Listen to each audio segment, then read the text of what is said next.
Dans un communiqué officiel ces dernières 48 heures, le camp AFI a annoncé la suspension des négociations avec l'aile du FPI restée loyale à Babo. Il proteste ainsi contre l'accord cadre signé entre le PDC de Conan Bédier et la tendance _Babourien_Gore, du FPI. Pour Afi N'Guessan, tout accord qui n'a pas son onction est du domaine de l'illégalité et cet accord entre les Gore et le PDC n'est pas selon ses dires la priorité du moment. Du coup, de la détente observée ces derniers mois en raison des négociations qui se passaient loin des caméras et micros, les tensions refont surface. Les rapports se crispent à nouveau et on est revenu à la case départ. Mais pourquoi au moment où l'on croyait la sérénité revenue après l'allègement des restrictions imposées à Babo suite à son acquittement, Afi N'Guessan peut-il déterrer à nouveau la hache de guerre?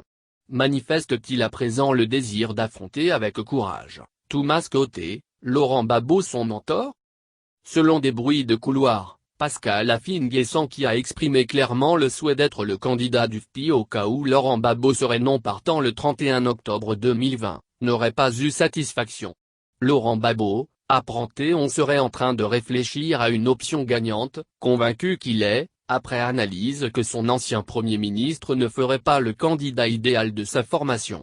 La crise qui a débuté en juillet 2014 est passée par là. L'équation n'est pas simple.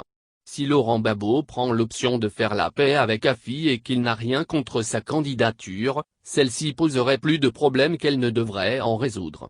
Pour les historiques du FPI, faire d'Afi N'Guessan le candidat officiel du parti serait un message ou une caution à la désinvolture, lui qui est accusé de parricide.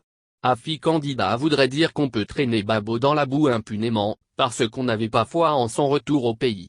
Et pour ménager tout le monde, ni Afi N'Guessan, ni Assoa Adou n'auraient la caution du Woody de Mama.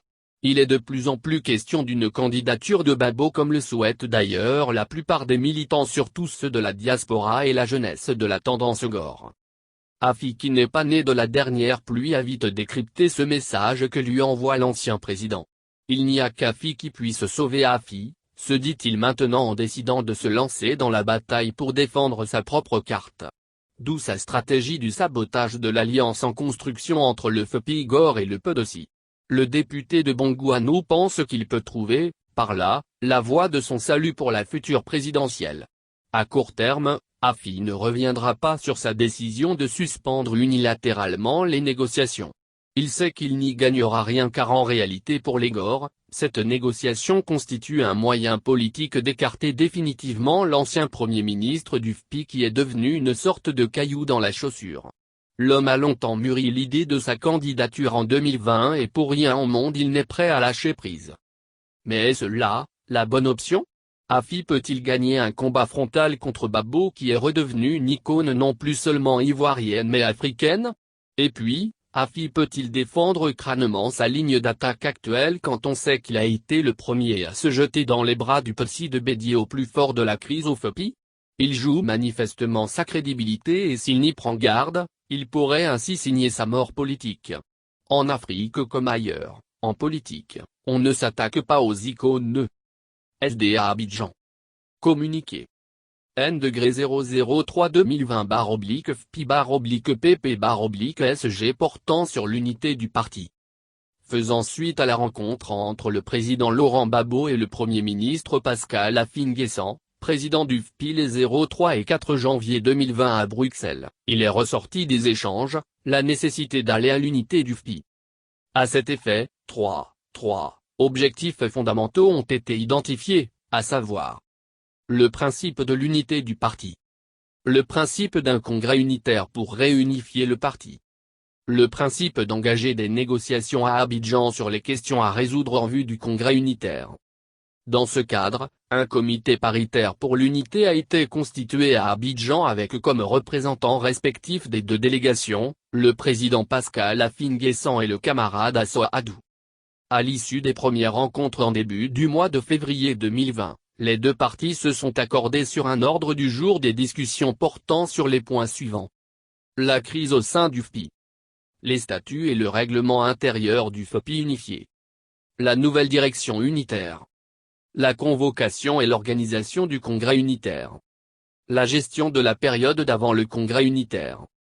Prétextant la pandémie à coronavirus, la délégation conduite par le camarade Assoadou a demandé une suspension des travaux à la rencontre du 12 mars 2020 jusqu'au début du mois d'avril 2020.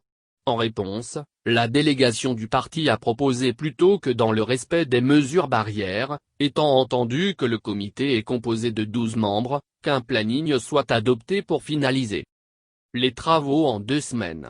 Cette contre-proposition n'a pas rencontré l'adhésion de la délégation adverse.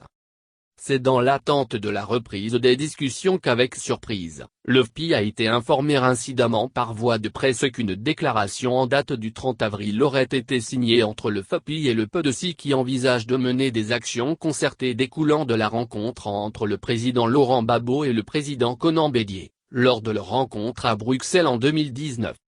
Le 3 juin 2020 une déclaration est signée avec la création d'une plateforme structurelle dénommée CNPC avec des objectifs stratégiques impliquant des militants et des structures politiques du PDC et du FPI.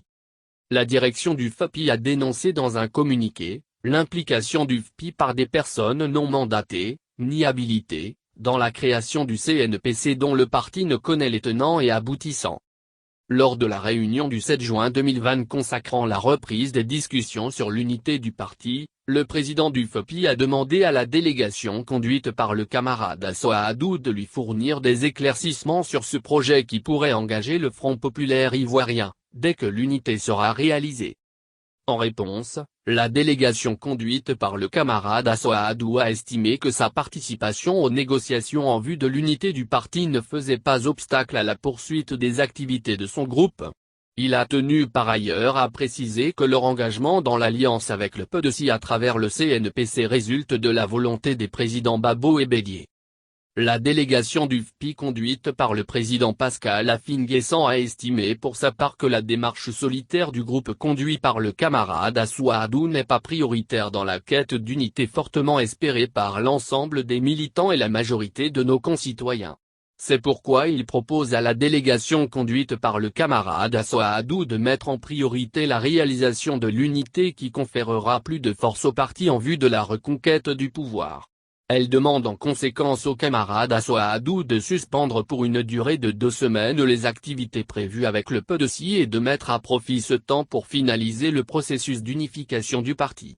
Pour le président Pascal Affi-N'Guessan, une telle démarche permettrait au FPI unifié de discuter avec plus de confort avec des potentiels alliés.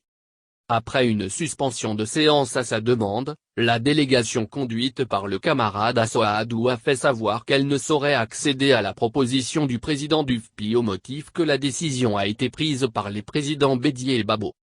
La délégation conduite par le président du FPI a pris acte de cette position et décidé de suspendre sa participation aux négociations en attendant d'être instruite sur les motivations qui ont justifié la signature par le groupe représenté par le camarade Assoadou d'un accord avec le PDC et leurs conséquences pour le FPI en cours d'unification. Le Front populaire ivoirien tient à préciser qu'il n'est pas opposé au principe des alliances et autres démarches tactiques. Toutefois, il ne saurait entériner des engagements dont il n'est pas partie prenante et dont il ignore la finalité et les motivations.